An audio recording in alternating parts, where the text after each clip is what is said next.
Good evening, everyone. Hello. Oh, come on. Hello. Oh, thank God.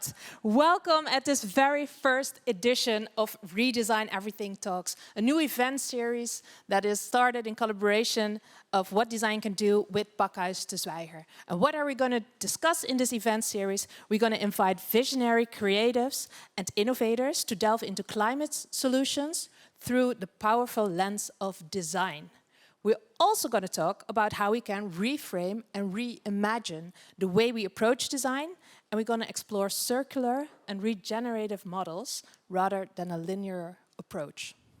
So my name is Dimfie Brown, and I'm going to guide you through this evening. We have invited a few inspiring speakers. But before I invite them to the stage, we always would like to know our audience a little bit better.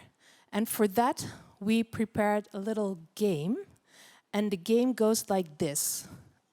Under your chair, that already sounds like Oprah. There's not an award. There are two papers. No cars tonight, sorry.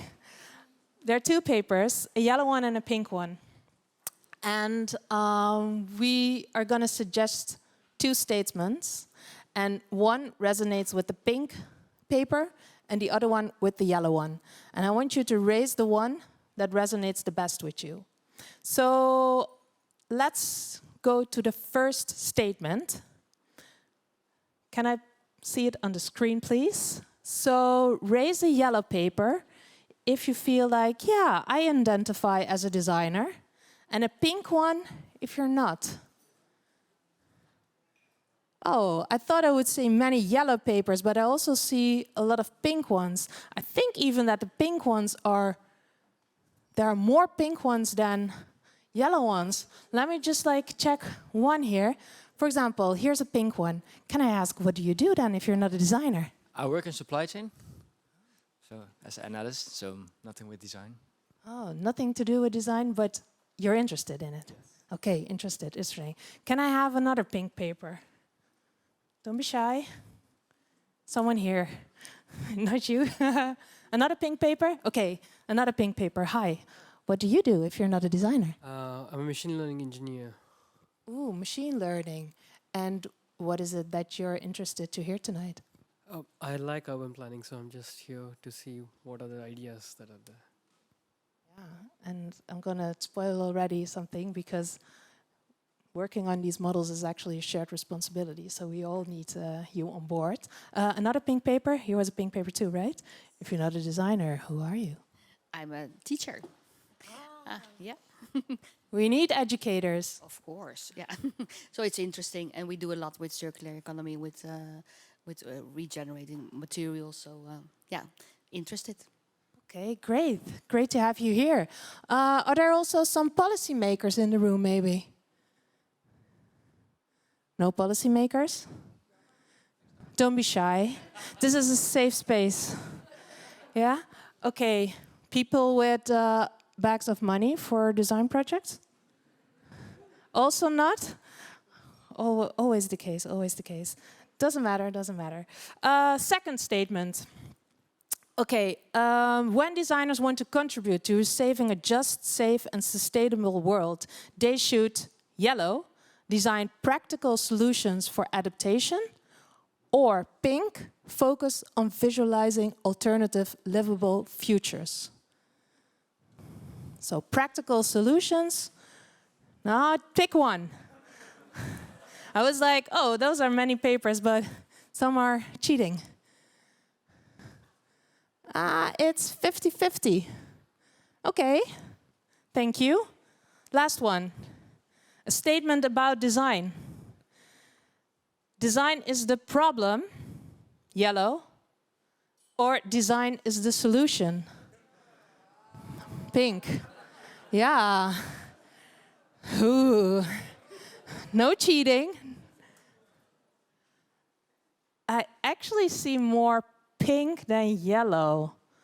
I just want to check, because here, I see you saying design is the solution. Can you elaborate a little bit on that?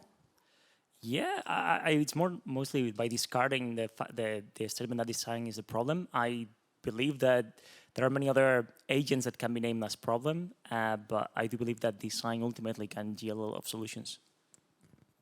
Well, we're going to ask the speakers that one too.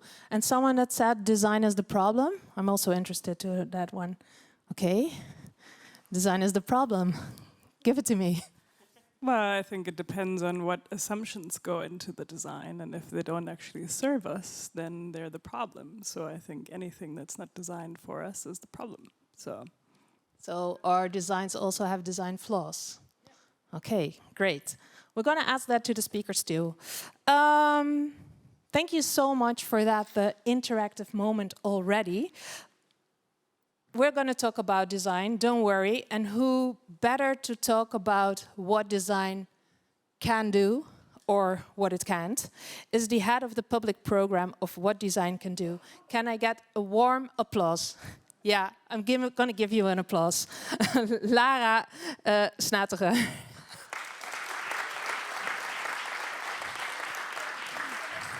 Yeah, just join me. Lara, What Design Can Do, maybe many people know it already, and maybe there are some people that are new. Can you explain a little bit what Design Can Do is? Yes, I can. What Design Can Do is an international organization, and we advocate using the power of design as a tool for change. And we do that by supporting designers and design projects that contribute to a safe and sustainable world. We also do that by working really hard to convince policy and decision makers that designers need a seat at the table when we address issues, societal issues and environmental issues. We also do that by, we connect designers and those policymakers and decision makers. And we also foster collaboration between designers across geographies, across the globe, but also across disciplines. And we do that through design festivals that we organize across the world as well. And we have design challenges, which are competitions where we ask designers to come up with solutions or innovations around specific climate issues. And we support them with the winners of those competitions. We support them with money and development programs. So you have an all year round program. Why did you start this series in collaboration with Pakhuis de Zwijger? Well, first of all, it was great to join forces, of course, with Pakhuis de Zwijger, because there's so much knowledge here in this program team and in the whole building, of course. And we also have a lot of experience with organizing events. So we thought, and we have the same goals in a way. So we thought, let's bundle, let's join our forces and reach out to each other's audiences and use each other's skills and experience. Yeah, and this is the first one, but you're planning to organize more throughout the year, right? Yeah. So the idea is that this is a series, and as you see, it's called Redesign Everything. Redesign Everything Talks. We are still at this moment actually are running a design competition which is called Redesign Everything, and we thought it might be nice to bring together during a series designers and next generation visionaries who are working on this, who are doing this, who can inspire us, but also it's a good way to bring people together, to connect, to share knowledge, to share ideas, to have discussions. And it should be a little bit informal. It's very interactive. We hope to get to know you as well, and that you also bring in all your knowledge and ideas. To get back to the challenge, there was an open call at the beginning of this year. Yes. It's closed now, unfortunately, but can you say something about the response you got? Yeah, well, there's other people who know it better than I do, but I do know. It was like over 500 yeah, we have right? 557 entries we had. In the end, we only can choose 10, unfortunately. And they came from, I think, 77 countries across the world. 73 countries, to be precise, across the world. So we had many responses from everywhere, and with a jury with a selection committee that comes from different parts in the world, and an international jury that will choose the winners in this coming May. Yeah, and it's great that you mentioned this, because that international perspective, that is really something unique to your organization, right? Because that is what you involve in everything. Yeah, that's why is the focus so much also on the international part instead of just the Netherlands, for example? Yeah, well, it is of course very important when you address specific issues and you want to look for design solutions or solutions in general, or finding ways to work with it, that you never only focus on what you're doing in your own country, of course. You also always should be aware of what's happening in the rest of the world, because everything you do has an effect on the rest of the world and the other way around. And for us it's actually a given, because we work everywhere in the world. We have hubs in different places in the world. You also organize a festival in another continent, right? We have actually a festival coming up on the 5th of July in Amsterdam, but we also have we also organize festivals in Mexico City, Sao Paulo, and hopefully soon also in Delhi. Awesome. Last question before you leave the stage and we invite speakers. What are you looking forward the most tonight, or what would you love to hear or investigate? Well, what I really love about these people that are on stage tonight is that they have a various way of reimagining and redesigning the world that we live in. And I'm very much looking forward also to their conversation together, because some of them might be a bit provocative, some of them are very hands-on and practical, some of them are very much thinking about what's going to happen in the future. So I really am looking forward to the panel discussion that they are going to have together, and interested. And I'm also looking forward what the audience will bring, actually. So do your best. Thank you so much, Lara. Thank you too.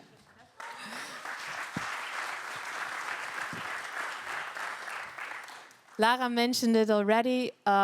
Interactive talks. So you play a big part in this evening as well. I wanted to say that if you have a question, we're going to have some presentations. After each presentation, there is room for some questions from the audience. But as Lara mentioned, we also have a panel discussion afterwards. And there's like more room for questions. But maybe the speakers also have a question to you. So that's going to be also a fun part. Just one practicality. We're also recording this event to put online later on. So if you have a question, just raise your hand and we can have your question in the mic, because then all of us can hear that, not only here in the room, but also on the recording. Before I want to invite our speakers, I just want to practice your applause, because I saw you responded well when I came up, but I just want to check it again. Can I have like an average applause for a second? Okay, now this, slow, soft applause. High energy? Okay, great. I want to have the high energy applause, okay? Deal? I'm going to introduce them one by one. They take their seats, and I want you to give them a really, really loud applause. Our first designer is a textile developer and co-founder of by Borre, Borre Akkersdijk.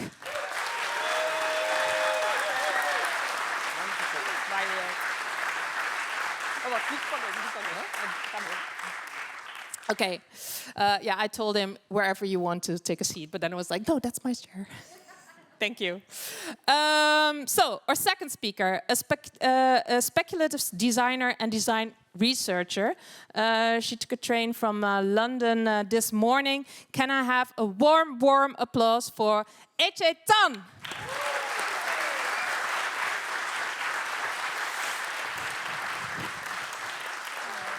Our third speaker is a futurist and co-founder of the Chrononauten. Can I get a loud applause for Edwin Gardner?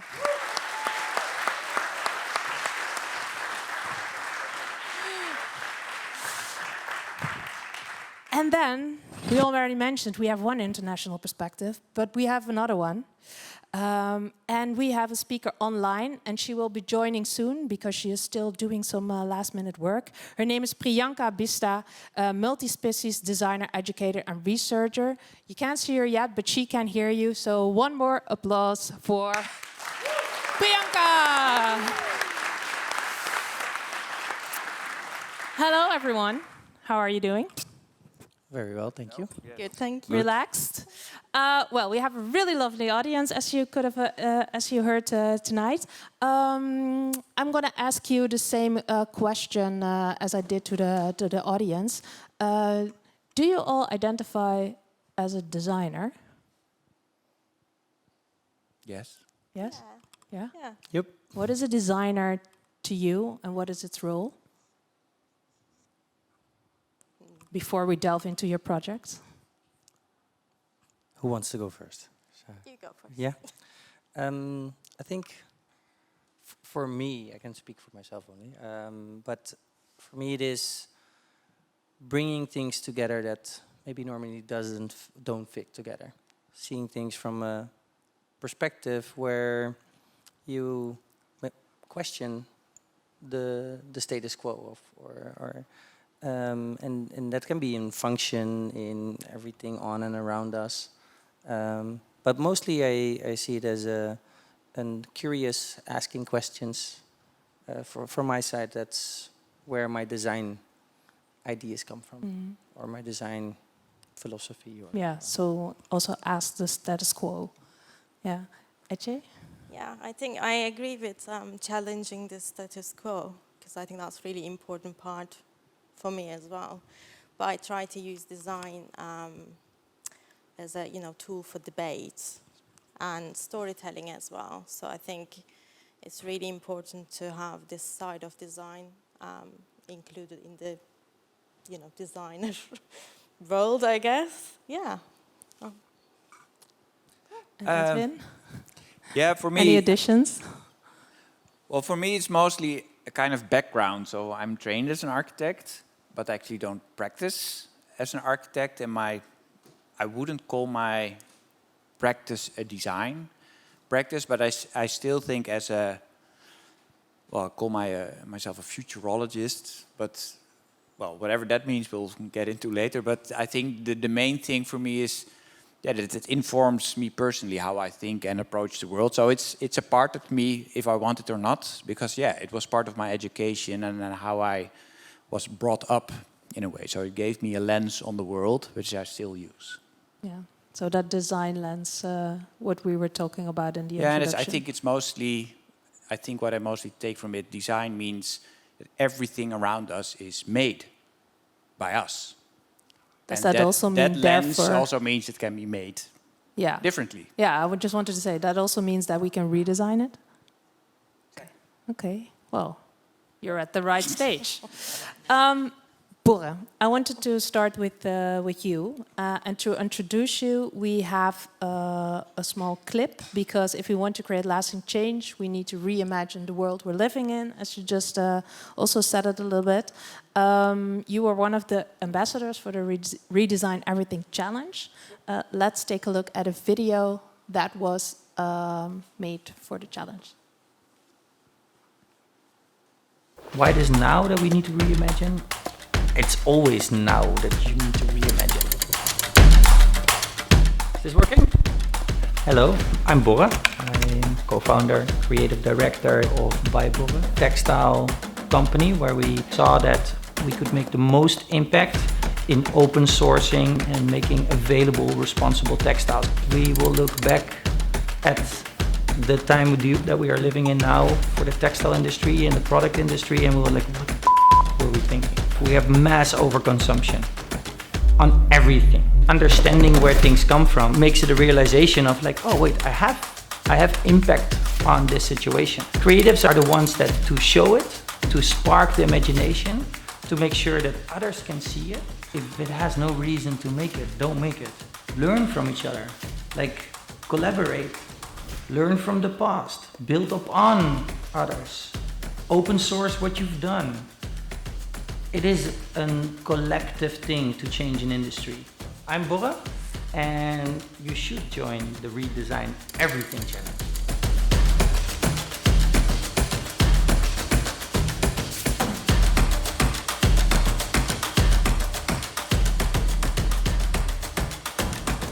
Okay. So 500 people listened. 570. Yeah, thanks to you. Not bad, huh? Borre. By Borre is not a fashion brand, nor it's your ordinary textile factory. what is it then?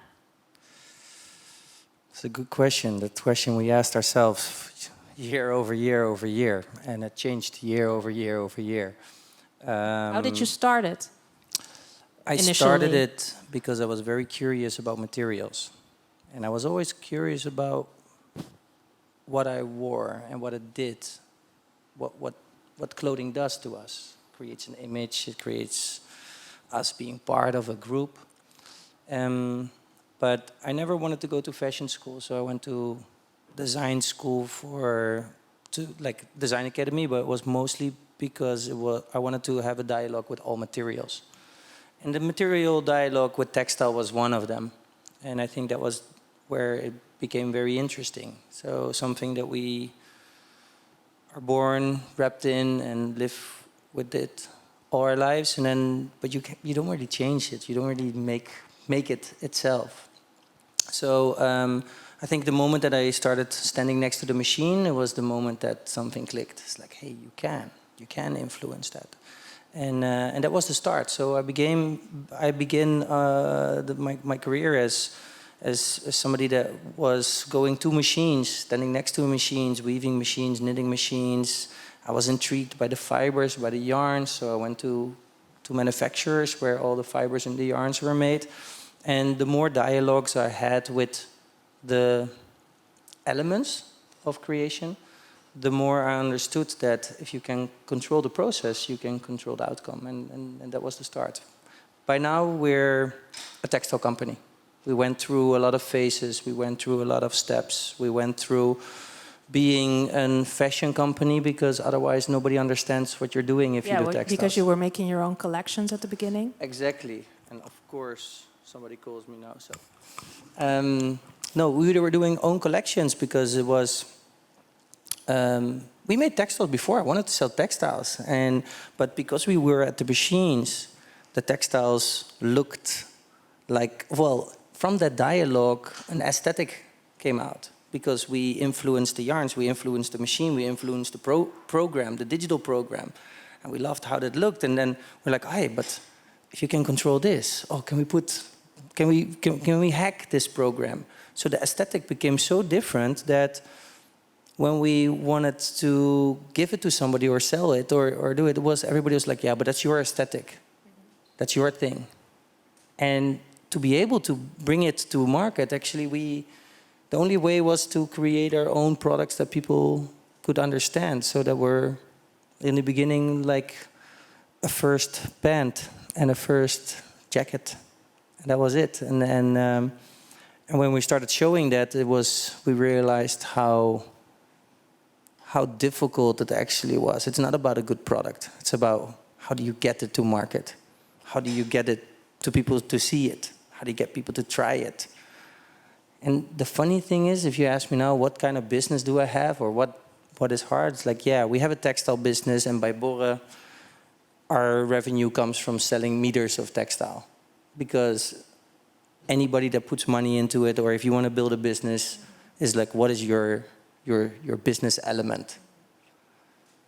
But if you ask me what did I challenge in my life, it is not that. It is the textile industry, but I'm not even challenging it. I'm just exploring it and showcasing how you could do better. What I really started challenging was sort of the financial industry, the investor industry, like sort of the product industry, like a lot of other things, marketing. But it's, but in the core, we're a textile company. Yeah, but actually by showing that you can do it in alternative ways, right? Because one of your missions is making that textile industry more transparent.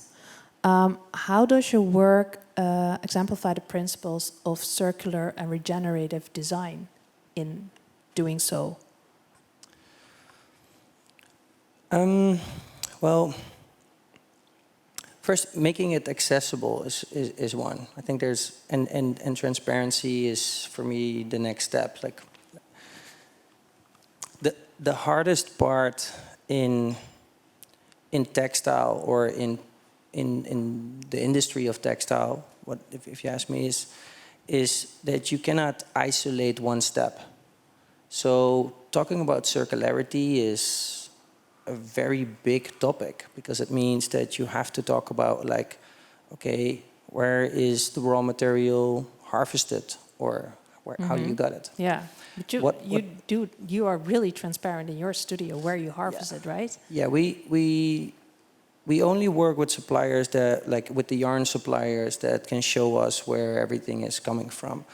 But also they have to be able to make some scale because we do it for big companies. So, but the fact is that from step one, where does the raw material come from, the yarns, how's the shipment in between, how's the textile made, where does the sample is made in Amsterdam, but the production is done in Belgium, like all these steps are part of it. For me, that's also the only reason. If you ask me what policy making should do is first transparency.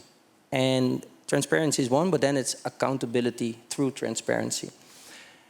There actually the first discussions come because after, if that's not there, we want to talk about circularity, but you don't know where to start or what to talk about because you don't know what is happening in the supply chain. So like a lot of these conversations when people come like, oh yeah, but what do you think about circularity is like, for me, if there's no accountability to transparency in the supply chain, in the brands and the supply chain from fiber to the product, in the brands, but also the users, if they are all not transparent and accountable for it, we cannot design a system that comes back. So there comes that shared responsibility again. There, 100%. And the funny thing is, we are all looking at, okay, policymakers who are making it, and then you look at who is on the table. And in fashion, the funny thing, everybody that's on the table are the gatekeepers. Who are they? The big brands. It's like, and then all the big brands, because we all talk about like, oh yeah, we have to stop fast fashion. It's all fast fashion.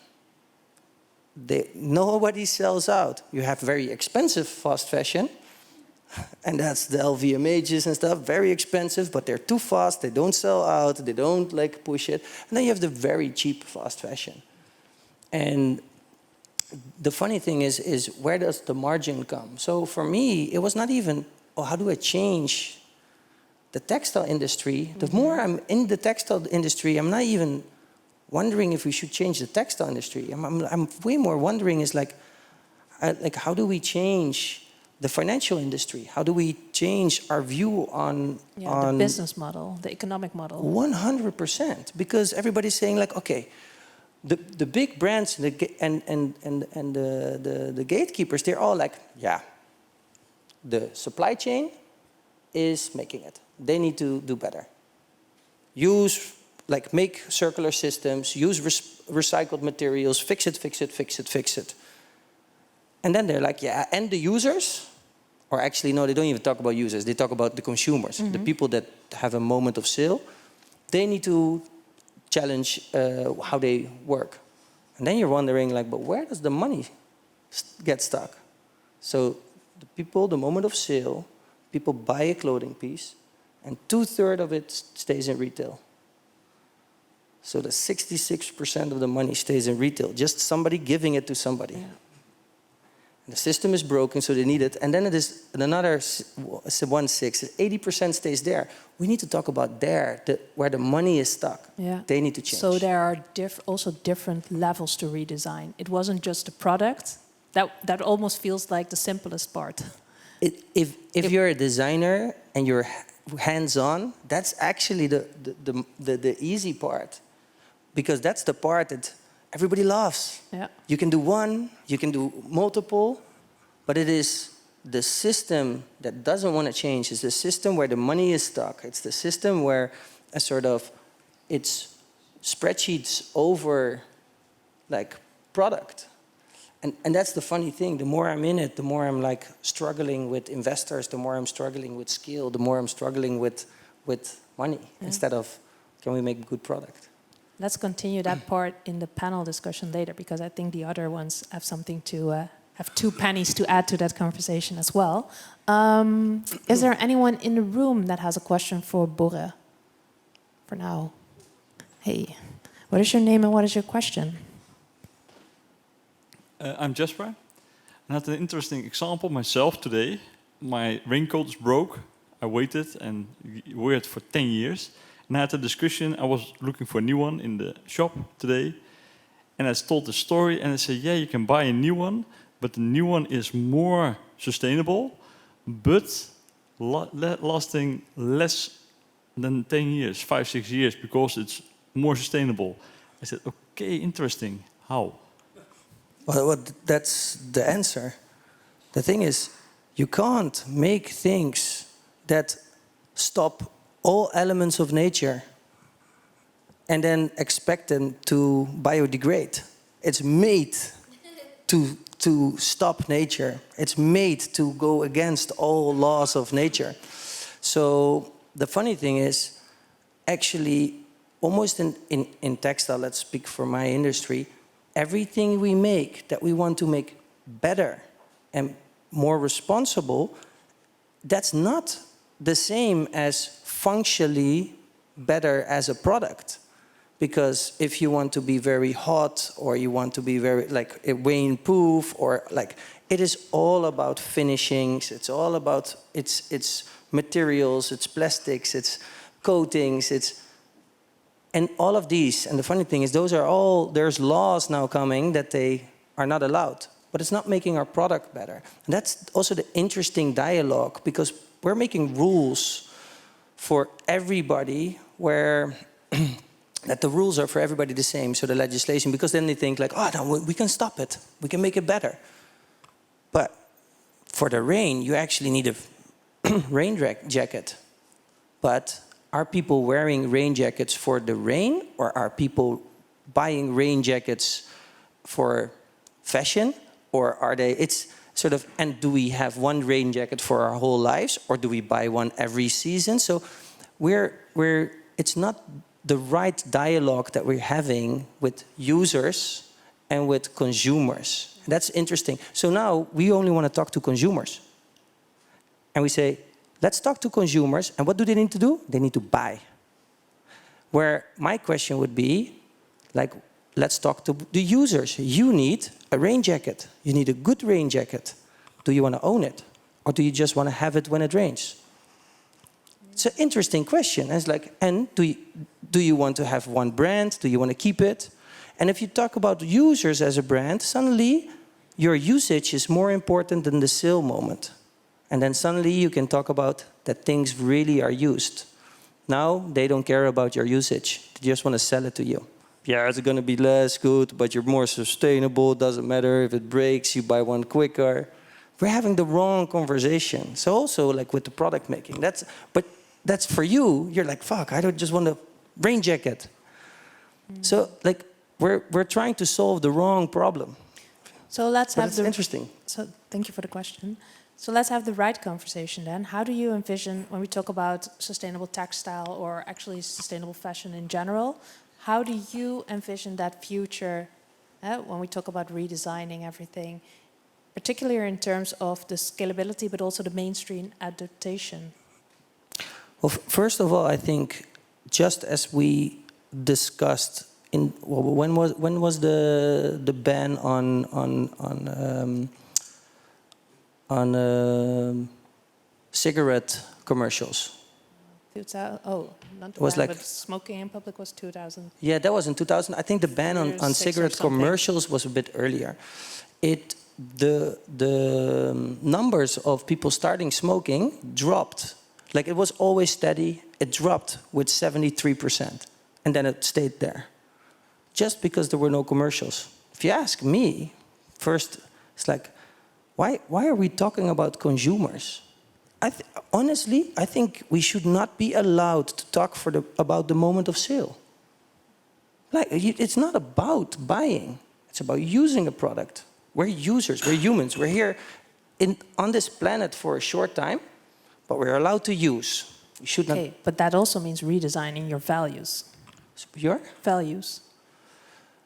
Well, right, for many companies. Well, yeah. Like many companies are built for the wrong reason. Like it's built to make money. Like to have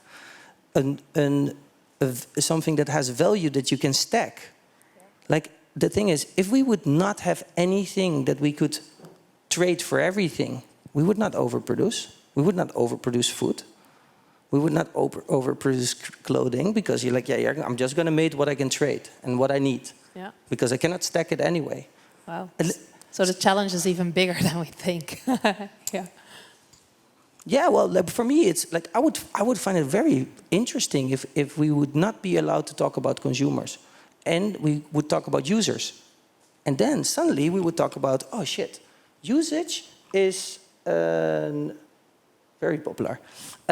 Usage is where we can make money, because okay, we want to make money, but if it's not the moment of sale, it's the moment of use, and then suddenly it's like, okay, if somebody uses it more, let's inspire them to use it more. And then when it breaks, it's a moment of contact. Let's make it very hip. Every season you have a different color of fixing the clothing. Then the moment of repair is suddenly a brand moment. Then, when somebody doesn't want the garment anymore, facilitate sale. So suddenly second hand, third hand is all moments for a brand to activate your users and to earn money. Yeah. And suddenly they have an incentive to do a repair. They have an incentive to make a second-hand brand like business, and they have an incentive to return the garment, because they are accountable through their transparency. The user too. Yeah. If you don't want it, you have to bring it back. So it's a complete redesign of the models. Well, yeah. But suddenly there's an incentive for circularity, and that was your question. Yeah. Why would we do circularity? Not because we have to. You will do circularity because you want to, and because it's interesting, and we're here on this planet and we die. So why the fuck do we own something? So honestly, it's like that's a lot of food for thought already. But that's why we also invited you. We're going to finish this conversation in the panel, but we also have some other speakers. Yeah, sorry. And I also want to... No, don't apologize, because you said some really relevant things. Ece, talking about users, you have a specific kind of user in your project, and you will prepare a presentation for us about it. So please go ahead, Ece. Does this work? Yeah, okay. Hi again, I'm Ece. I'm a London-based designer and researcher. So in my practice, I'm interested in creating tangible alternative narratives, so to communicate how the complex issues of today and the impact of our choices and actions might be translated into the future. So for me, speculative design is inherently critical. So I tend to include social commentary, irony, a bit of provocation in my projects. So today, I would like to talk to you about one of my recent projects called Happy Cow. So it's a commentary on the arbitrariness of human empathy and the anthropocentric animal welfare practices through the lens of commodified cows. So this project is actually a bit of a conclusion of the research I conducted during my, as part of my MA thesis in material futures in Central St. Martin's, where I was exploring the power dynamics between human and non-human species, with a focus on empathy, really. So at face value, the project asks, can we give cows under our care the dignity of pleasure? So although the Happy Cow is not, so it is a critical project, it was still influenced by the idea and the research of other species' potential of, experiencing pleasure. So the notion of pleasure, I guess as we know it, is mostly assumed to be very uniquely human experience. So I think this is why I wanted to use this notion, this pleasure, as my main provocator in my project. So I designed and proposed 3 speculative bovine sex toys. And the first one was artificial inseminator dildo. The second one was ribbed and dotted examination glove. And the third one was milking teeth cup massager. So the objects themselves are pretty self-explanatory, I think, what they do. But actually, all the designs were based on the tools and procedures used in industrial farming, really.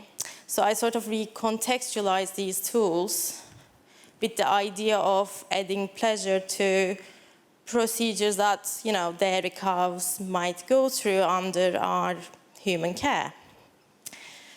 What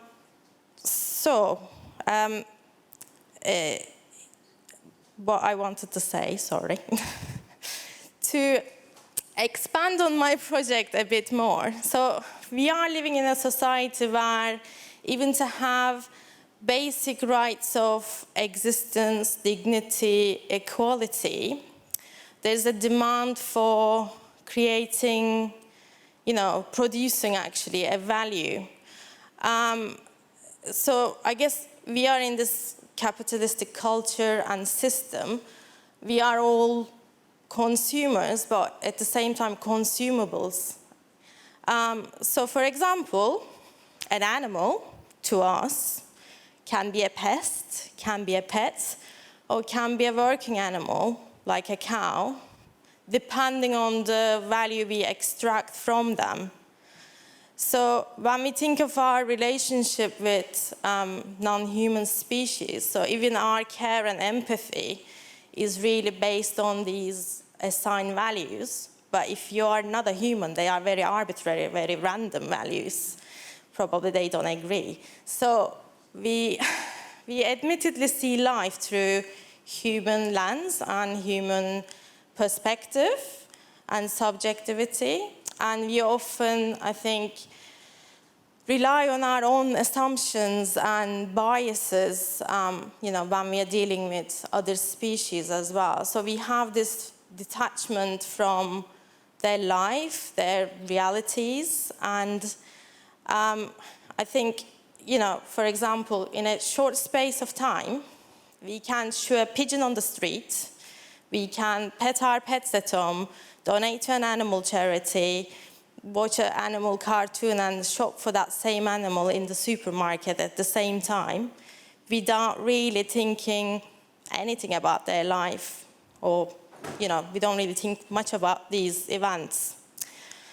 So, I think with this project, I wanted to challenge that detachment we have, conscious or not conscious. And I wanted to remove this sort of clinical, industrial, very distance language of these, farming tools, farming procedures. So I guess pleasure and intimacy are a big part of human, life. And I think that it's very emotionally loaded. It could be happy to sad, to, uncomfortable to exciting, etc., or more. So the design and the color and the materials of these toys are immediately recognized by us as sex toys. So when I applied the language of sex toys into the tools and procedures we detach in some ways ourselves from, I hope that this could, engage the audience, create that familiarity, create that emotional connection, and, to understand what they might be going through overall. and just bringing their experience maybe more tangible and relatable to us and our level of understanding as well.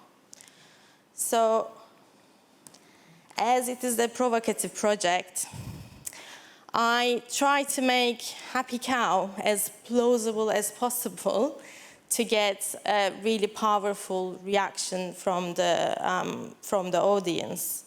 So I had a very interesting conversation due to the project. You know, people had really different reactions from, oh yes, all the cows should deserve a dildo, to this is outrageous, this is really bad, it shouldn't exist. So I think all of these reactions were actually great because they were engaging with the project, engaging with the topic. So that was really, from my point of view, great. So if we look at these toys, so if we remove the toys, what we are left with is actually the tools and procedures already in use. So I just added some toys. So I think maybe having those reactions directed or, you know, form a part of conversation to sort of confront and rethink our current practices to include more, you know, more than human design thinking. So I put this because I like the picture, but anyway, I think I don't necessarily believe design always has to be solution focused, and I think I don't see this project needing like a finale in terms of like maybe an impact. I think there is immense value in storytelling and showing things that might be overlooked in new ways. But I think it's also good to point out that, you know, we desperately need drastic system changes, you know, top-down, political, economic, social. So I think as a designer, it's very important for me to know my limitations and scope of my project. So, you know, Happy Cow, probably on its own, won't really change the lives of industrial, you know, cows. But I think collectively, projects like these and, you know, amazing, you know, projects, innovation with a purpose can lead to or drive change. So I think it does have a space, and it's out there now. But I think it could help, you know, hopefully, you know, lead to a change, even in a very small way, basically. So that's my project. Thank you so much.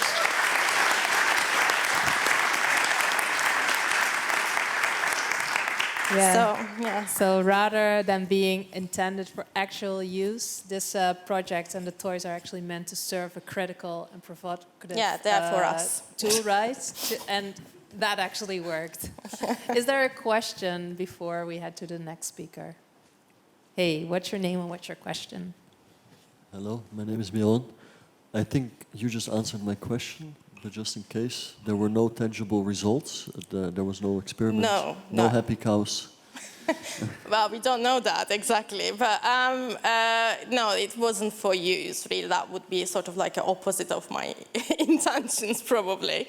No, they are not. They are just for debate and, you know, spark debate, basically. But, yeah. Okay. Another question? No? Where's the project is now like finished or published, you would say? Is it still like traveling or active? Well, you're standing here to present it, but... Yeah. So I think it's, for me, I think it's great that it lives and it should continue to live, and it should add to the, maybe, you know, the debates of, you know, around empathy with like non-human species or animal welfare. So I think it's existing, you know, getting talked about and just sparking conversation around these issues.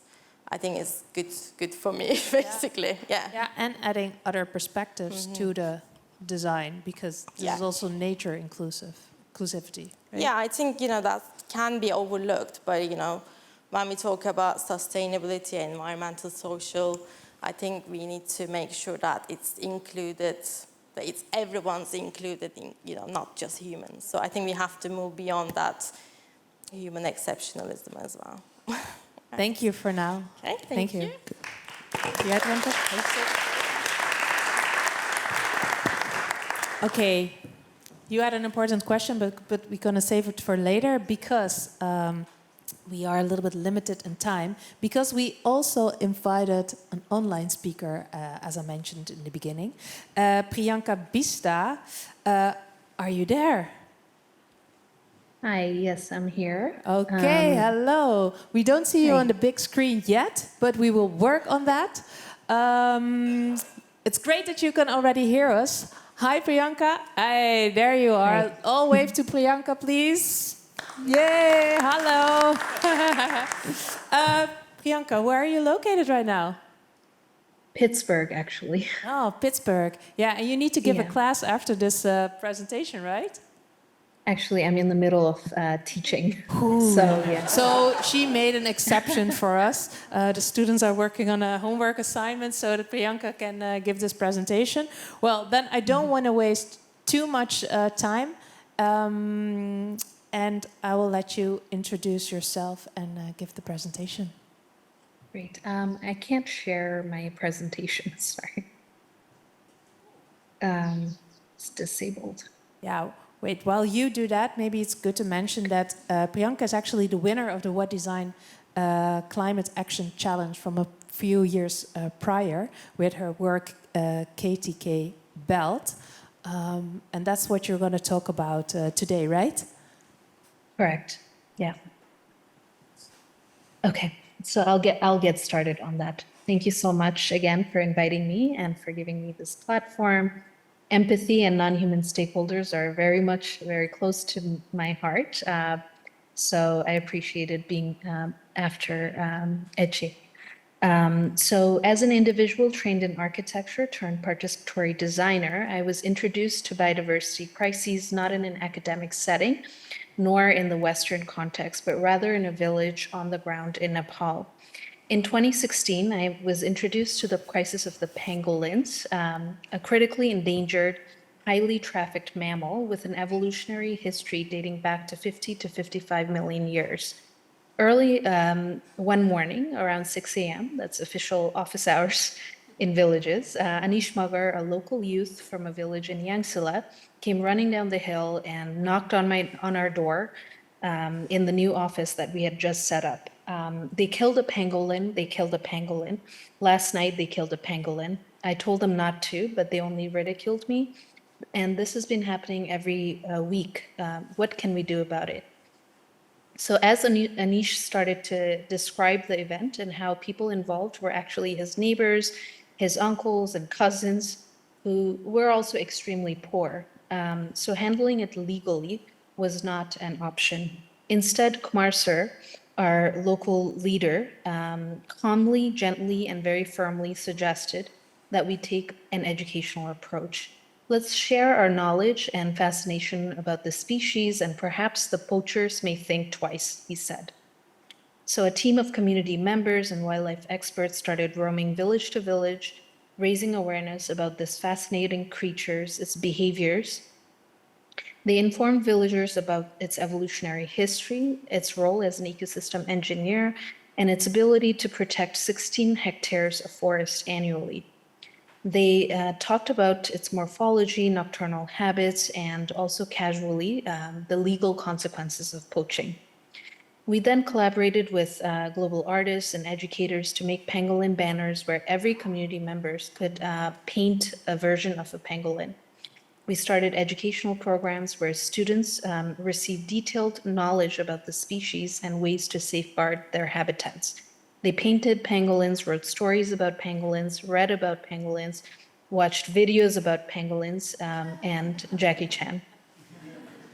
We also held large-scale exhibits inviting government officials, the army, over 400 community members, which included our poacher brothers and sisters. So we did everything we possibly could to make the pangolins the coolest thing in the village, and it actually worked. So before initiating this project, I always wondered whether villagers with little to no education struggling to make ends meet would actually be interested in learning about pangolins, much less in safeguarding their habitats. However, over the years, I've seen how poachers have turned into conservationists, young men and women have become pangolin conservation leaders, and even little children have become monitors of pangolin habitats. So what I learned through this period was that if we provide the space, time, and open, non-judgmental support structure, we can engage local communities and they will not only participate, but steward conservation efforts. And in this way, we can build a broader base of people who end up speaking for the earth and the environment. So we were inspired by this process and started scaling the support structure across this vertical university. And as we were busy congratulating ourselves and winning awards, including the What Design Can Do Climate Action Challenge in 2017, the entire country's political structure was changing right before our eyes. In November 2017, Nepal held its first historic election after 40 years, and as a result, shifted from a centralized government to a federal state. As a non-political organization during election season, we prided ourselves on being grassroots, focused on working hard versus rallying around with political slogans. However, our naive understanding of this historic structural change started to impact us almost immediately. The community members who had worked together cordially the day before the election results were announced suddenly were fractured into different political alliances. So needless to say, there were problems. And until now, we had been looking at the country's profile and country's map and seeing only the diversity of the human and non-human communities we were growing to love so much. However, now we had to start seeing another layer of diversity, the diversity we had casually decided to ignore. Nepal now had 121 political parties. And so our geographically ambitious project that spanned from Pochitapu all the way to the highest Himalayas actually started cut across one province, 5 districts, nine rural municipalities, and over 10 wards. Together with the central government, we now needed to acknowledge and engage over 50 administrative bodies. So if we had spent 80% of our time working in the field, we now had to spend 80% of our time on government relations. In addition, handling a project involving 8 organizations meant that we now had an increasing number of lawyers, accountants, and administrative staff. So as incredibly fascinating as it was to be a part of the Pangolin project in the early days, we started to become less and less organic, more and more complex, political, bureaucratic, wound up in donor and government compliances. However, the good news is that we are still standing, still in one piece. And Rajiv, the co-founder, and his team have been working very hard to build a supportive structure and a space for our work nationally, and also through a larger network. He's been working towards scaling our indigenous-led conservation ideas, both nationally as well as globally. This survival was also a testament to the support structure that we had helped build, which relied on more than 1 or 2 individuals, tens, if not hundreds of individuals, passionately working towards community-based conservation projects. Beyond our involvement, the Pangolin project has continued and scaled throughout the region. Just last month, the entire rural municipality where the Pangolin story actually started declared itself as a community-based pangolin protected special zone.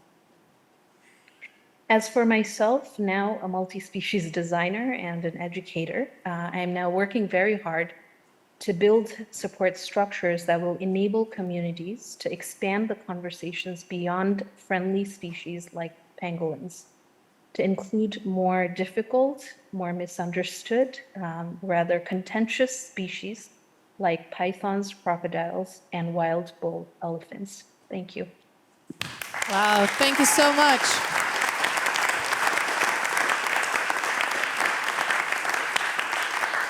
I have one more question for you, but I also want to give the room the opportunity to ask a question. And she's in a hurry, right? So make it short. Yeah. But is there a question? Hey, what's your name and question? Hi, my name is Pedro. Congratulations for the amazing work you've done. My question is, have you worked with other organizations that are working on conservation like WWF, or what's the, in your view, the balance of the impact you can do as your own organization and working with this bigger scope, bigger impact, maybe organizations? Actually, we had a bit of difficulty initially to start working with the larger sort of organizations because they, and the government as well, partly because they didn't recognize indigenous community members as potential conservation leaders. And we were pretty firm about our stance about that because they live with species like pangolins all around their farmlands, their habitats, and so they are actually best positioned to protect or kill the species. And so we initially struggled quite a bit. However, now, thanks to Rajiv and all the work that he's been doing and a larger team that we have, they've been working with many different organizations, national entities to create, again, that space to acknowledge community-based conservation, indigenous people also as a part of a conservation strategy as well, or conservation leaders. So I think now is, again, it's gotten much easier, which previously it wasn't. Thank you. For everyone more interested in the work of Priyanka, please check also the vertical university that has been conceived as a framework to teach and conserve biodiversity, vital habitat, and indigenous knowledge. Just one last question also for the designers here in the room that are maybe facing similar challenges. You just said we need to create the space, the time, and an open, non-judgmental infrastructure. Any advice on how to navigate the complexities, whether it's political, non-human, human, the complexities of the incorporating different, the diverse ecological perspectives, whether it's political, non-human, or human, into your design process, particular when we talk about biodiversity conservation, because you just said like the political part was a really, really big challenge. How not to lose hope? Yeah. I think, again, my co-founder is a lot more patient than I am. So that's why we're still here. I think as a designer, again, I'm teaching at the School of Architecture here at Carnegie Mellon University, and that's a question that is often asked, that I ask of myself, and also my students ask, what is the role of design? And so what the students are now developing are design tools so that the communities are able to actually make that those multi-species future designs or interventions themselves. So it's very much also I bring a lot of participatory design literature as well as tools to start thinking, how do we as designers enable communities or create these support structures that that idea comes from John Haberkin's thinking about how we need to create a support structure where the communities or people can fill in.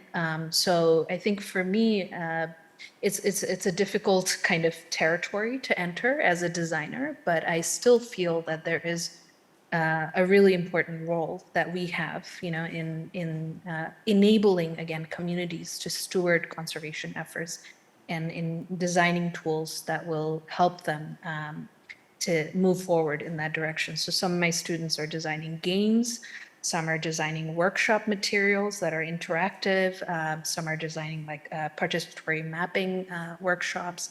So everything, to get people sort of activated. Yeah. Yeah.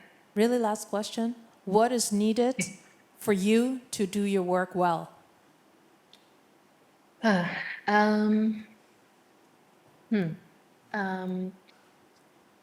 think, again, for me, what I feel is that I think being patient is very important. And, when things like the entire country's political structure changing overnight happens, I think you have to take those opportunities as moment to sort of step back and reflect. And because this is a long journey, as we've seen with the Pangolin project or any of the projects that we've done. So I think having patience and even whenever difficult sort of situations happen, taking it as a point to understand the macro issues, I think is important.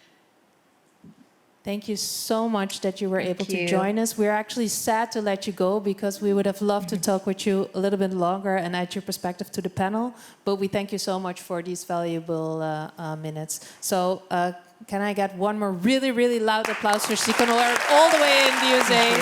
Priyanka. Thank you so much. Bista, thank you so much. Thank you. Okay, we have one last speaker to go. And that is Edwin. So Edwin Gardner, can I ask you to move to the table and give one more applause for Edwin?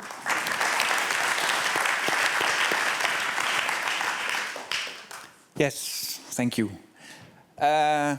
So my name is Edwin Gardner, and together with Christian Fruneau, I have a practice called Studio Monnik, which is also the Chrononauten. We're like juggling two names a bit. But I wanted to tell you a bit about our practice, which is a kind of hybrid of a think tank and a creative studio. So we do a lot of research, but we also try to translate it into all kinds of forms so people can relate to it, think about it in strategic terms, etc. But let's begin at the beginning. Why? Why is it useful, or why do I think it's useful to research and craft the future? One is very, simple. I mean, basically, I want to understand what's happening in the world. And that's something that's, I think, very broadly shared. I think anybody who looks at the news right now would like to understand better what's happening in the world right now. And that's also where it started for us. But basically zooming out, okay, where did our society come from? Where is it going? How can I understand it better? And the future is a way of doing that. Another one, which is kind of where our practice started about more than 10 years ago, so Occupy Wall Street, that no is not enough. So Chris and me were at the Beursplein here in Amsterdam. There was also like an Occupy encampment there. We were making pancakes, talking with the protesters, and we were united again in our fight against, injustice, climate change, banksters, etc., all the wrongs in the world. But as soon as we started talking about, okay, so we know what we don't want, what do we want? And then it actually became a much fuzzier conversation. Go back to nature, we needed like an enlightened dictator, or I don't know, lots of crazy solutions. So basically, no is not enough. So knowing what we don't want is not how we get there. And the next thing also, it has something to do with our imagination of the future. So our future imaginaries in popular culture are filled with ways how the existing order of things end, but not very much filled with alternative societies of how things could radically look different. So there's this famous quote by Frederick Jameson: "It's easier to imagine the end of the world than it is to imagine the apocalypse." Than to imagine the end of capitalism. Sorry, I'm messing things up here. This is the apocalypse. So the apocalypse is easier than the end of capitalism. So that's why this is a lot of our future. And for us, very important, there's a lot at stake in the future. And we should be all thinking about it. So we need a kind of to involve as many people as possible in developing ideas about this. Of what should our future world look like? Okay, then how? So this is a bit how we as a practice work. So the last couple of 10 years we developed a kind of model. We call it the World 3 model. And it's kind of our way of zooming out in terms of time. So we look about 1,000 years back and 100 years into the future. And yeah, we kind of roughly divided it in these kind of 3 epochs or societies, civilizations, which are kind of coherent in terms of, worldview, social structure, etc. Well, this is like a whole other lecture, so I won't go into this here. But basically, it's a kind of Eurocentric model, which is its limitation, of course, but it's also because it's a cultural model. So we don't look a lot at just at technological change and how that's affecting society, but we look a lot at social-cultural change and what kind of stuff in history is already there that is kind of shaping our future. If you want to know more about this, we also share this on a continuous basis. So every week we write our thoughts down and share it with about 1,500 people at the Chrononauten. So if you want to dive in the rabbit hole, here you can do that. And we get asked by all kinds of organizations, governments, ministries to help them think about all kinds of strategic questions. And we do that through making future scenarios. And we develop all kinds of workshops and basically forums to communicate these future scenarios. And this is one of them. We have this big light table where we explore history and what we call histo-futuristic exploration. So basically, it's a big chunk of history which we extrapolate into the future. And then we get to basically the creative part of our practice. So you can talk a lot about the future in terms of modeling and scenarios, but in the end, it's very hard to talk in those terms or think in those terms concretely. So the more tangible we can make it, the future, the better we can talk about it. So just some examples. So this is one idea we developed, the Universal Data Commons. So we thought basically the internet is a mess. So this is kind of the digital public sphere where we all kind of try to find the truth, trying to build communities, etc. And it's a very dysfunctional space. And according to us, it has something to do that as a society we're trying to regulate this as a market, while it's actually a public sphere. It's a place where community is built and made, values are aligned, people try to figure out what's true and what's not. And then you need not the rules of a market, but you need rules of community to regulate that. So that's like a whole proposal we developed and we share with policymakers and discuss, okay, we're in 2035, the commissioner introduced this new law, this happened, what do you think? So it's also a piece of design fiction, you could say, but for policymakers, and then we can actually have a pretty concrete discussion about, okay, I like this, but I don't like that, and this sounds very Big Brother, and this sounds very nice, actually. Just one password for the whole internet. And another thing, this is a book we're working on, Alles komt goed. We use a lot of tools from speculative fiction, so science fiction, fantasy, etc. And one of the tools, it's known as world building. So it's basically, if you imagine a future world, or basically any alternative world, people may dress differently, the buildings may look different, your school may work in a different way, behaviors might be different, languages might be different. So this whole world needs to be designed, like thought up from scratch, how this would work. But then, let's see if this, yes. The final piece of the puzzle for us, we usually call this user journeys or stakeholder journeys, but basically what it is, you step into the shoes of somebody who actually lives in a future world. Because that has two sides, like one as a writer.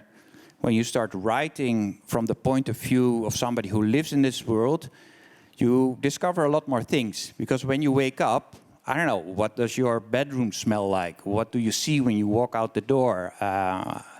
So there's a lot of funky little details you will bump into, and you'll have to ask new questions. So the world gets deeper and richer. You figure out all kinds of weird contradictions you have to figure out. And this is an example we did for the education, for the PO and VO Raad. So it explores basically the impact of digitization and artificial intelligence on what education would look like. And then finally, a lot of these future scenarios and how we present them, visualize them, or we're also making them in, let's say, audio stories, etc. They're all mirrors.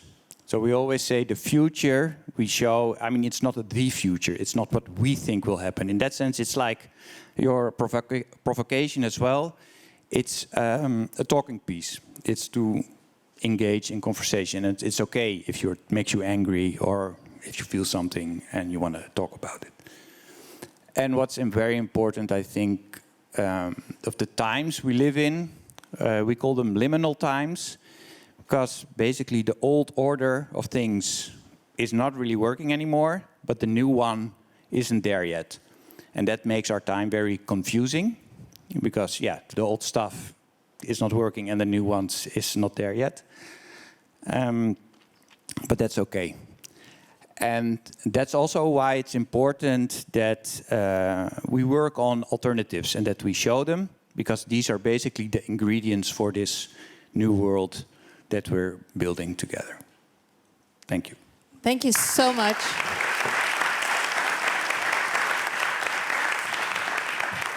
Any questions from the room for Edwin right now? No? Maybe later? Oh, there's one.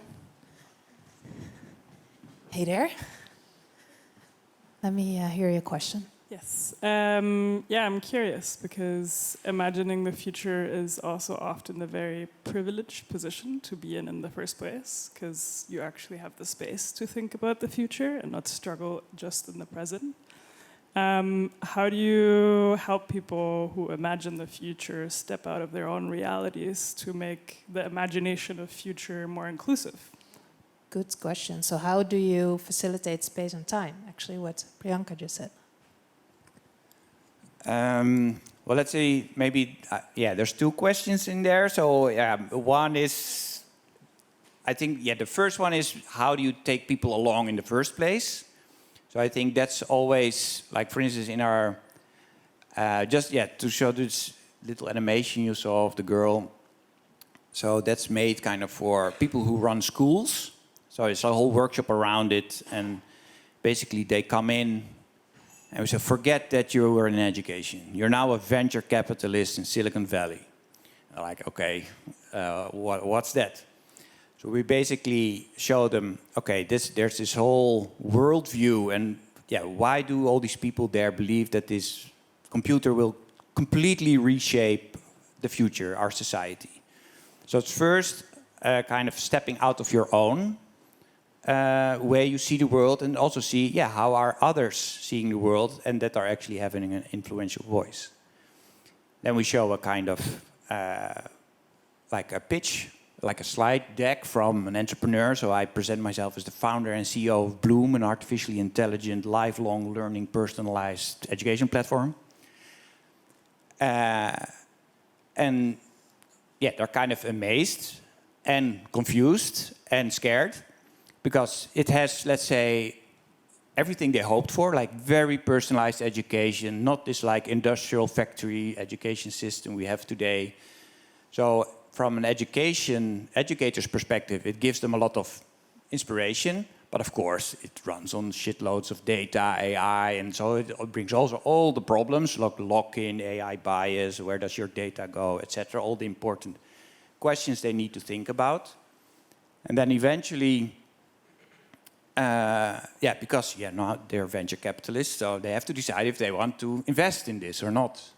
And, they have to balance these two ideas in their head, like as an educator and as somebody who now believes in the powers of the computer and making money for them.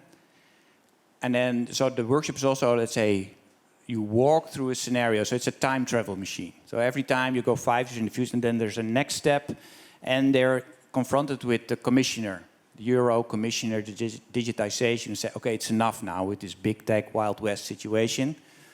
It's not like the free market anymore. We're going to run it as a communal space, a commons, and this is like the law is introduced.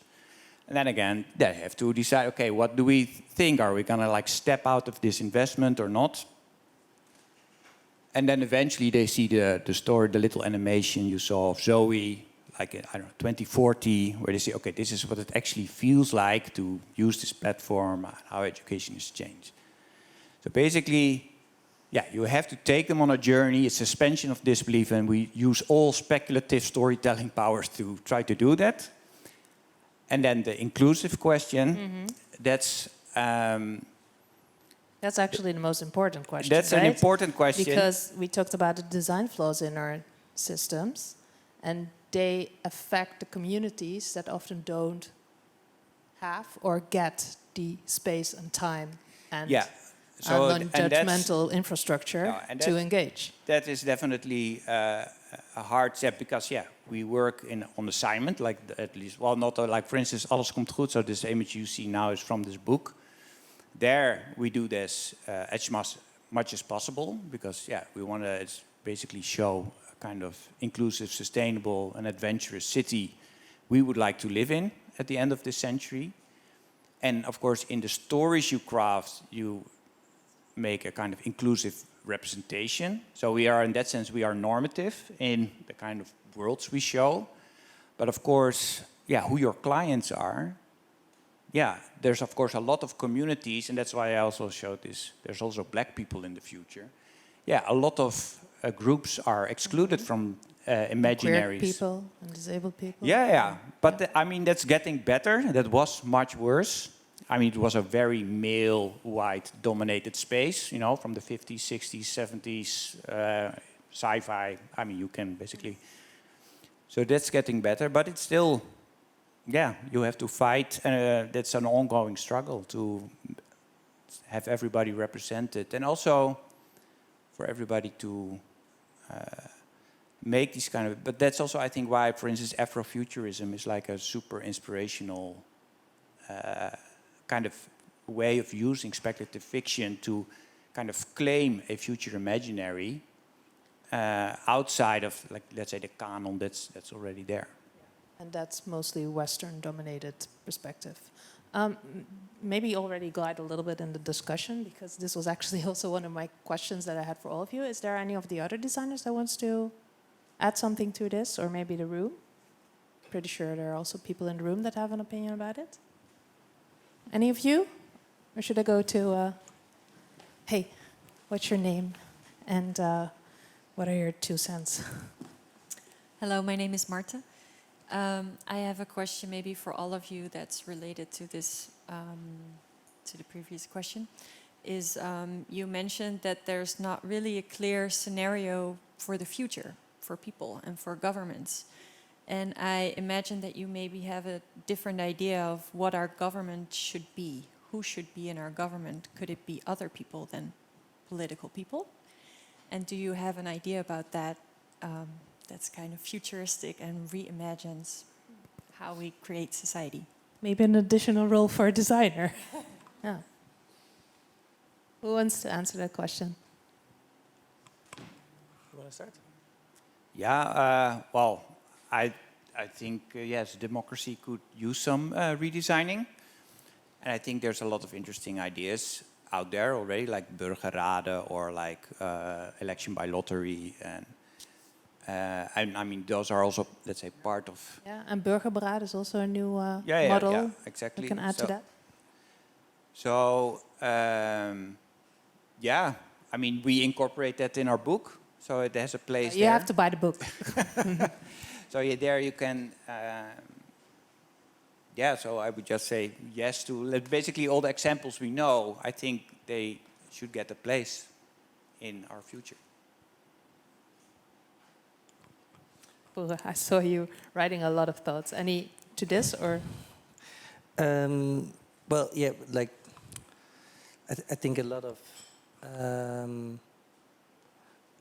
looking at legislation is of course a big part, and sort of the fact that we as humans are not able to, we don't see everything. We are not able to comprehend everything that happens. We don't even, like, I don't even know what happens behind me right now.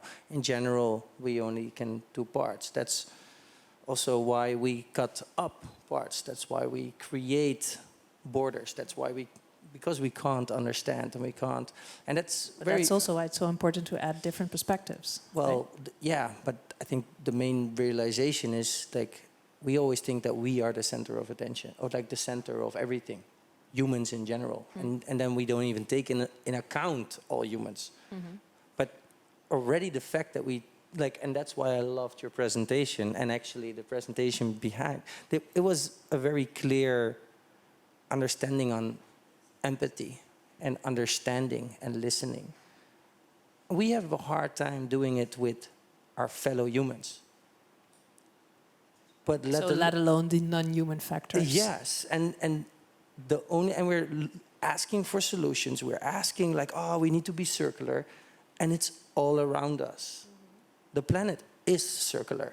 Nature And this is actually a funny thing, right? Because we're now thinking we're trying to save the planet, but the planet will live on without us. No, we right? should be inspired. Like, we need to live in symbiosis. Like, we need to live with the planet.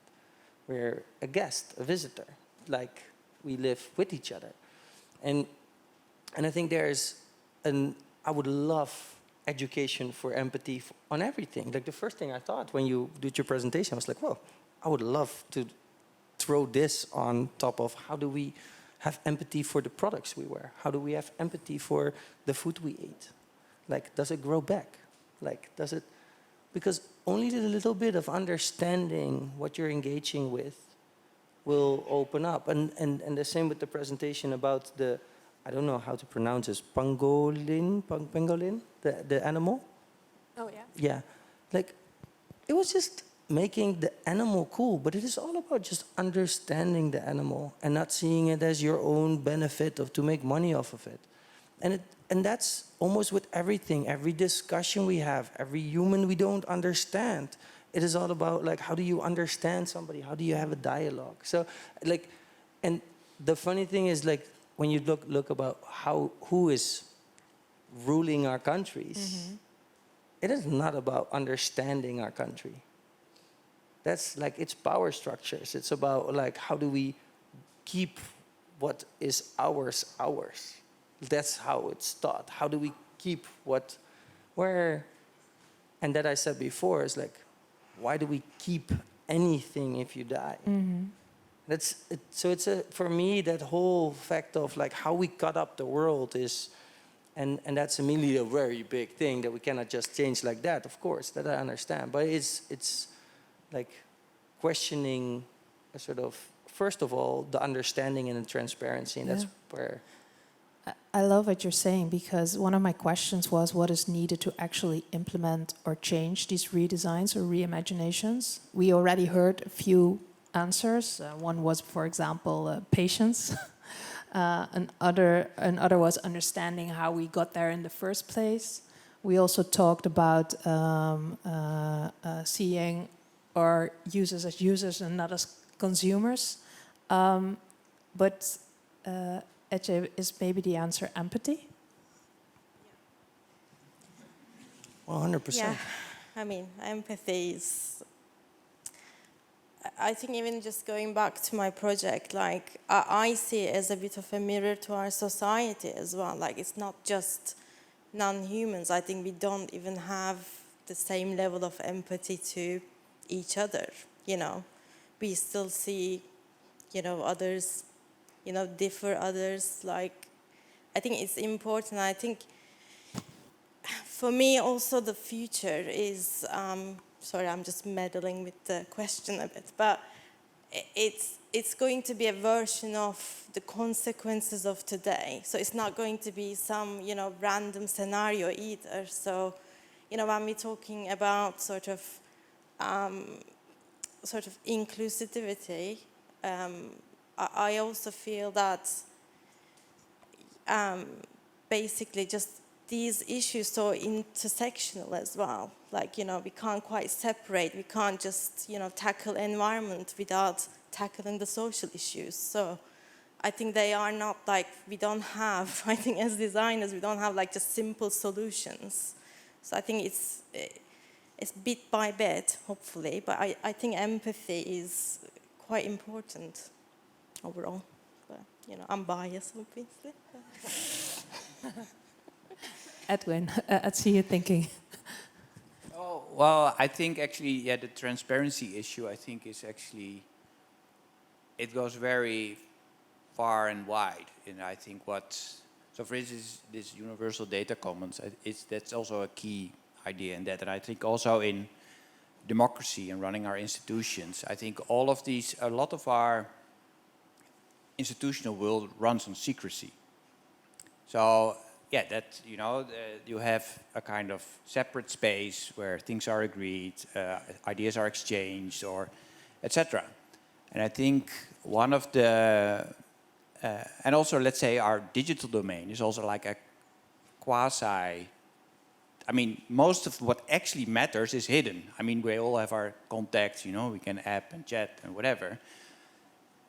But it's all, of course, manipulated by algorithms that run on very different kinds of interests, not like finding the truth, not building empathy. I mean, yeah, like extreme empathy, like being really angry about something or really sad, and using that for commercial gains. But I think as soon as you get transparency of the algorithm, it should be audited. I mean, it's like, you know, business models, how all public decision making should be transparent. I think all of these things, and that's of course, that's one of the things. Also, it's a bit like the supply chain issue. Technically, it's not complicated. The same thing with a lot of our institutions. Like if you look what technically is possible with digital technology, all these making stuff transparent is super simple technically. Like the stuff that's blocking it is very different. It's like politics, legacy issues, power, etc.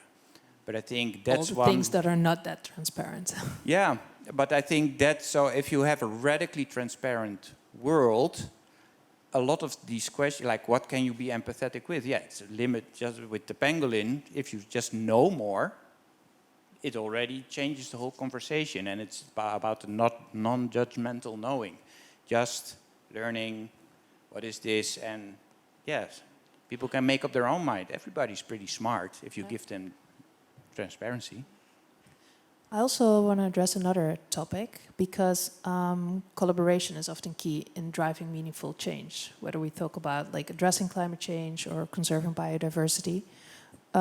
Who should be involved in this conversation? Or maybe even better, who is still missing from that conversation? When we talk about collaborating on these issues, there's so much you can do as a designer. Oh, you mean, yeah, okay. Like who Yeah, do for you example, all have need on the table? Other creatives or philosophers or policymakers, bigger industries, certain communities. Well, what I see, I can only speak from about, your like, own perspective. From my perspective and from textile, like it is, you like everybody said like, oh, change it from within, and then but you need a few things. Like you cannot change that industry. Like you said too, like there needs to be full transparency to see what is actually really happening, and nobody will give full transparency because that is their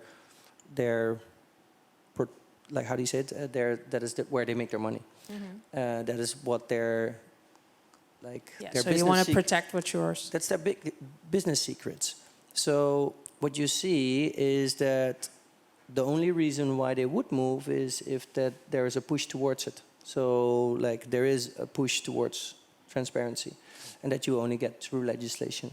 So there's always, like, for instance, the whole industry, there is the ones that make it, the ones that use it, and the ones that brand it. But then all of that needs to be legislated to a point where they can all see what is happening. So there will never be, in the situation that we're now, it will be very hard to change an industry that is already there if you don't have legislation. You can build a new industry. So who's responsible then? Well, you need examples before you can legislate. So That's what you're doing. And that's where designers come in, and Yeah. that's where like pioneers come in, and that where communities come in, and that's not like always inventing. That's just coming together and working together and showcasing that it matters. If we all come to the street, or if we all like change our habits, or if we speak out and it gets picked up. So there's So loads it's also the power of the people. Like Yeah, but I think also one of the parts, I think also that with the legislation, or let's say the ministries or institutions that make the policy and inform our legislators, at least what happened in Holland, but in a lot of, let's say, at least the Western world, is that a lot of craftsmanship and like knowledge, expertise about stuff actually disappeared out of these ministries. So for instance, like the Ministry of Rijkswaterstaat, who builds the roads and stuff, there's no engineer hardly working there anymore. you saw it also at the Ministry of Housing. So in a way, doesn't it's not exist even anymore. the collaborators, it's just the people who, for instance, are, make the kinds of laws for the supply chains and textile industries should actually be also people who are very knowledgeable, who kind of understand. And now it's somehow has become very separate worlds, very process-driven, kind of protocol world, and people with a lot of knowledge, who actually make things, know how things, kind of mastery of, how the world is made. So we do mind a designer in politics. Any questions from the audience? I have some last questions, but before we wrap up, I want to give you the opportunity as well. Hey there, what is your name and what is the question? Oh, hi, hello. My name's Michelle. And it's a bit of a bonkers question, really. Let's end hopeful, right? Okay, so as humans, we have the technology and we probably have the know-how to develop an app so that we can understand the language and what trees think. Develop an empathy with them. They are the oldest living things on this planet. Some of them are thousands of years old. And rather than listening to politicians, should we be listening to our elders? Oh. And including the trees. They are our elders.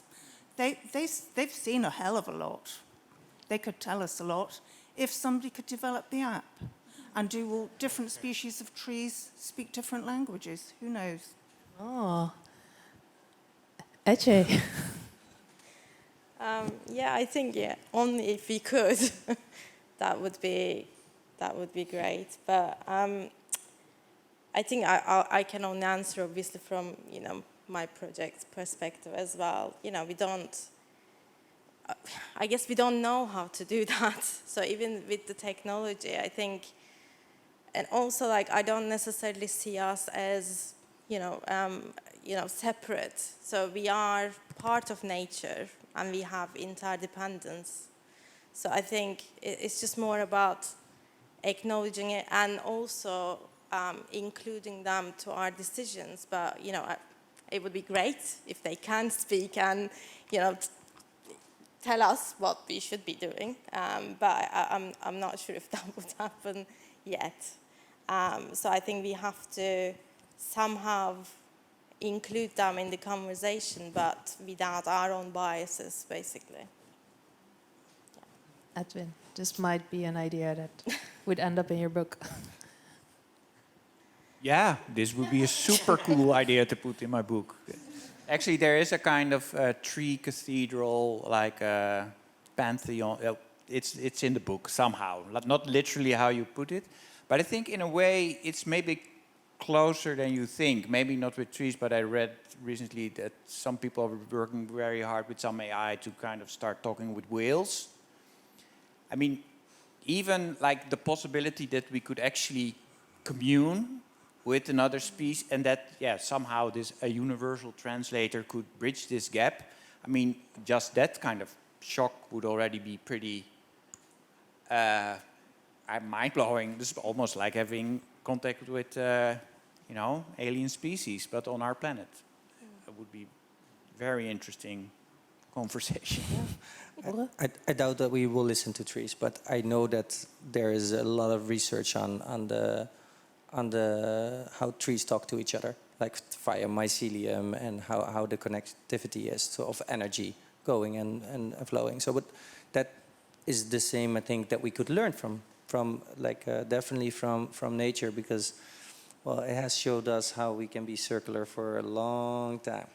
And adapt to circumstances. Right? 100%. Before we wrap up with you, I do want to check the audience. Oh, you have one more question? Oh, now the questions come. Okay. Make it short. Hi. What's your name? What's your question? I'm Serhat. My question will be for Borre. It might be a bit too practical after discussion, deep stuff. But I wonder that you said that it's the tricky part, being in the business, actually, running a business and getting into the market.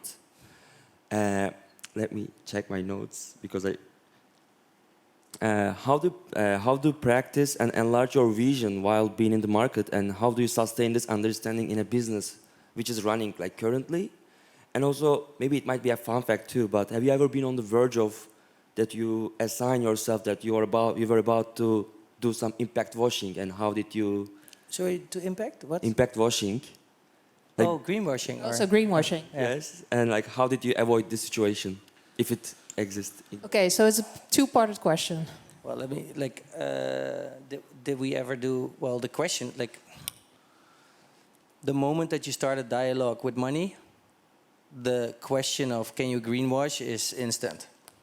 It's a sort of, especially in textile, if you want to do better, you have to use better raw materials, you have to be socially better, and you have to be more transparent. If you want to make money, you have to be less transparent, you have to be socially less good, and you have to use worse materials. So the moment that you talk to investors or you start a business, suddenly those two collide. They're not the same as how do you make a good product. Yeah, it's very responsible, but it's a less functional product, like what we just talked about. So that happens all the time. And yes, we tried other yarns because suddenly they were like, but that is recycled. Is it better? Well, maybe we don't know, but it sounds better. And then it was way worse. So, running a business and having a vision how to change it is almost always clashes. But if you want to change an industry, you have to understand the industry. So I learned the most from being in the industry, from failing, from almost going bankrupt, from trying to get money again, having an issue with your investors or talk to everybody. That's the interesting part, because suddenly you understand that it is not just about the product. You can have the best idea in the world. If nobody sees it, it doesn't matter. So there's so much more to it, and that's what you said. We have to work with the world that we're in. So you also have to be part of the world that we're in, and that's, I think, with the business making is the interesting part. And how do you not fall in a trap of greenwashing with collaborators? Well, I'm not sure if you can never... It is never that you can do the best, because honestly, then I would answer to a lot of my collaborators is, did you already sell the products? And they're like, no, but we are intending to. Well, if you didn't sell them, we're not going to make them.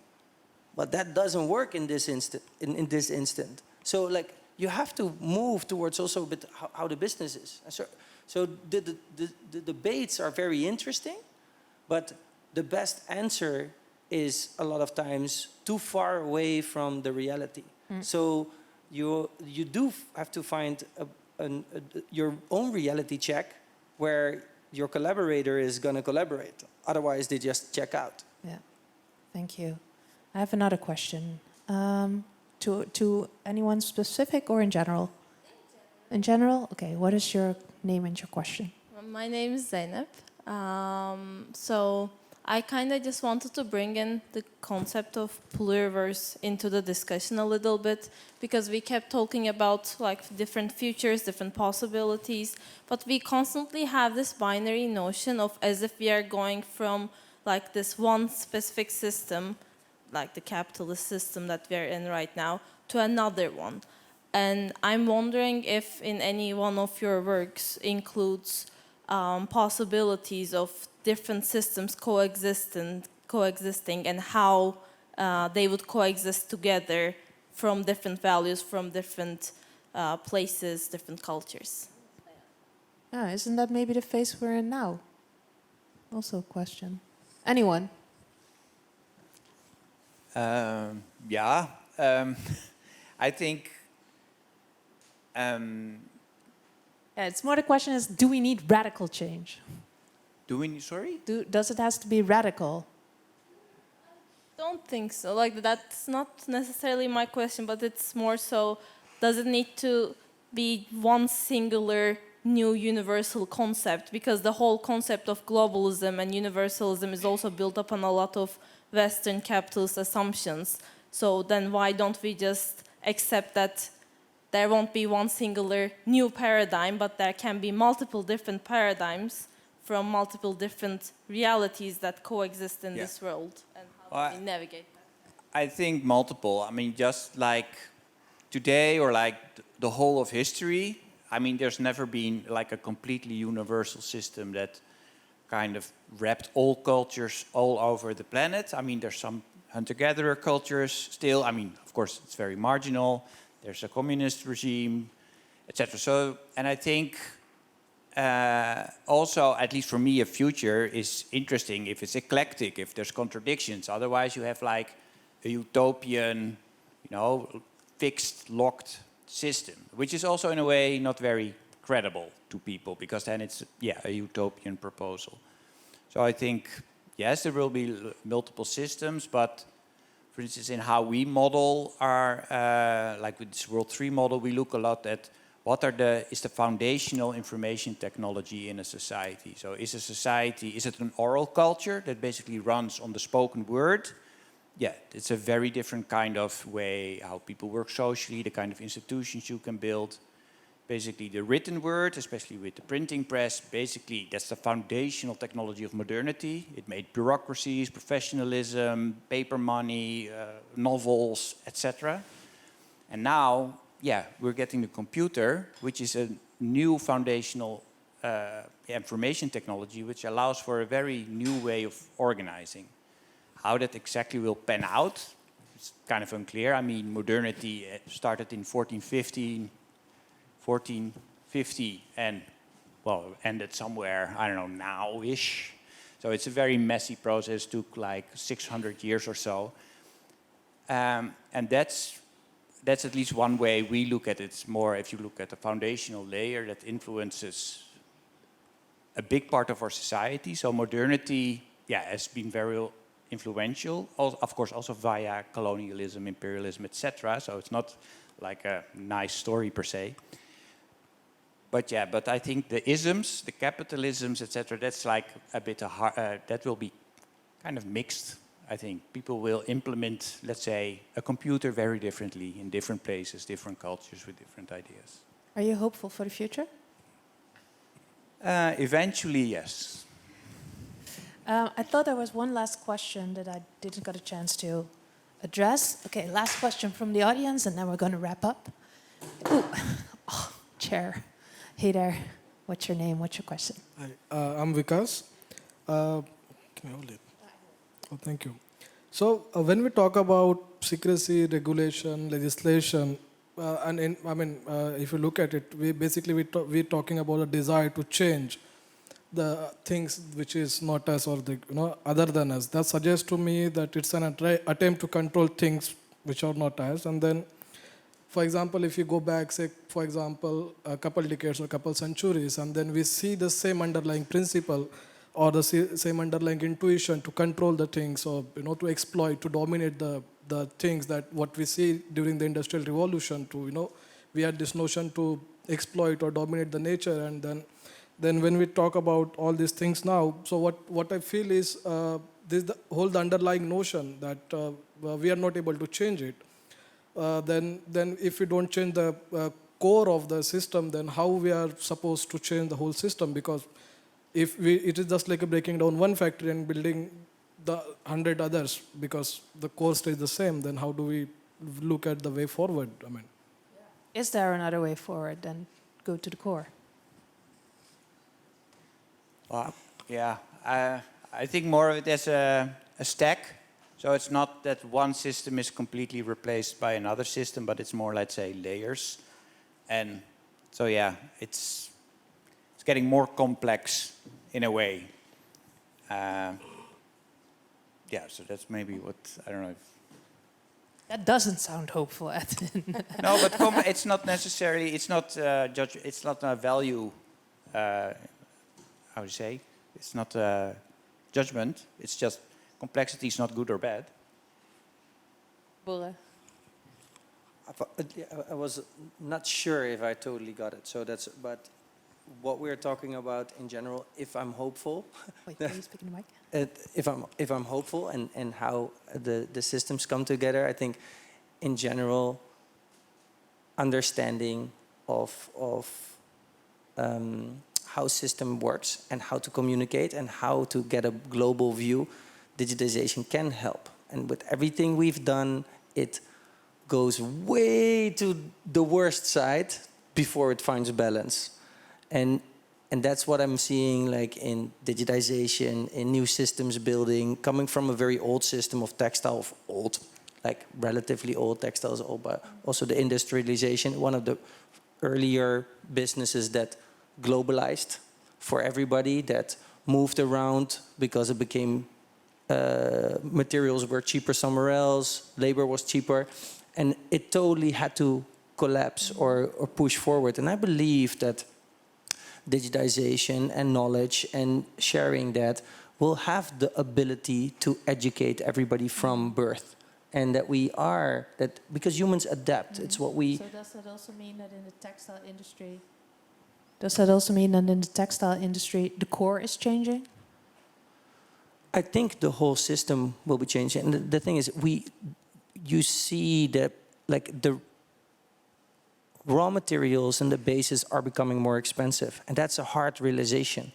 So even that we want to look at spreadsheet, or the status quo wants to still look at spreadsheets, the reality is that the raw materials are more expensive, the energy is more expensive. So what they've done is not possible anymore. Yeah. So they have to The whole business model is not sustainable anymore. It is not. So I think there is that. So if you don't find balance, if it's out of balance, at one point it breaks. So in the end, I do believe that systems will have to find balance, because that's the only way how you can maintain it. If it's too much, it will, one hand or another will break.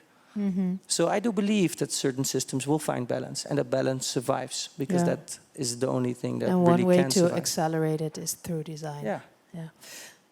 We're going to slowly wrap up, but I want to get back to you because we had some statements in the beginning. Who feels like after this conversation they changed their own opinion about whether they are or are not a designer? Nobody? Still the same? I'm not going to ask, so feel free to raise your hand. Okay, so everyone is still with the how you identify. Okay, that's good, no identity crisis.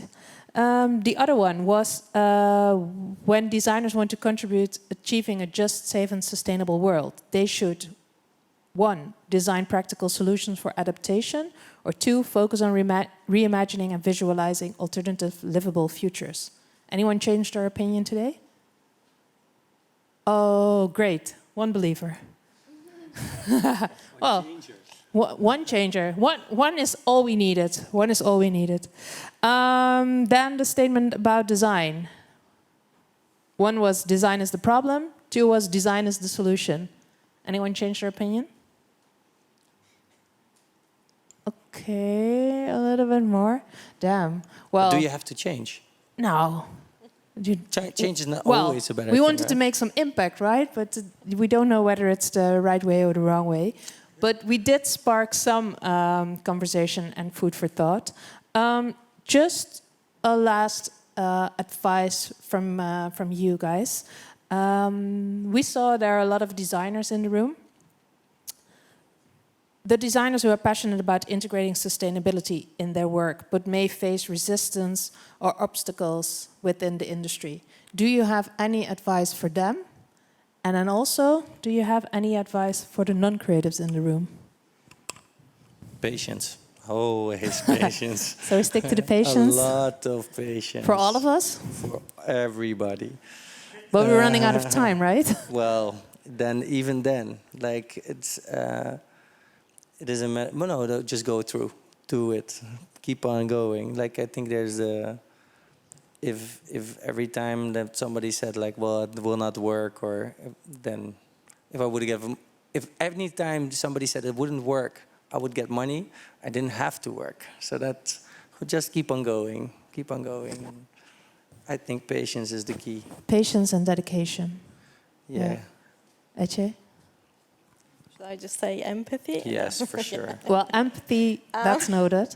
No, I think we all have to keep talking, keep going, really. I agree with that. We just have to keep trying to improve, and it doesn't have to be drastic changes, you know.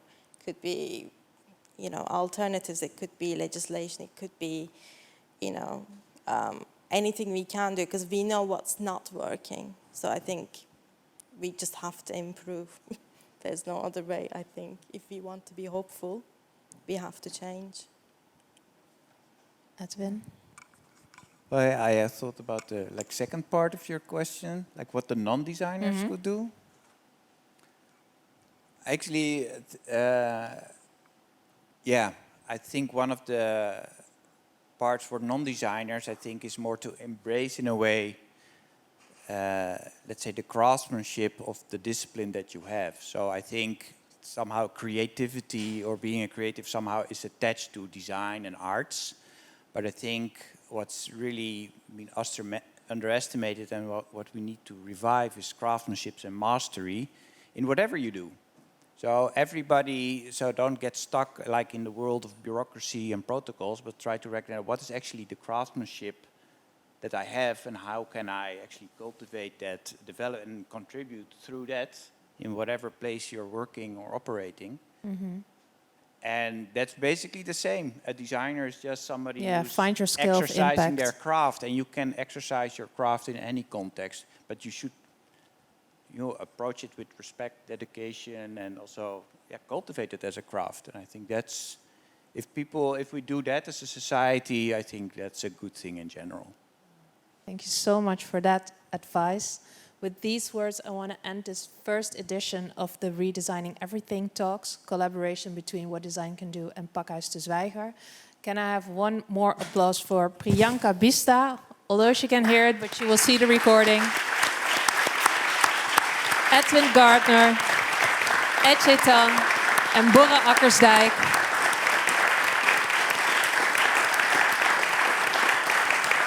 And to really finish off, the next event in this series will be organized later in this year in September. Please mark your calendars that by that time you check the website of What Design Can Do and de Zwijger.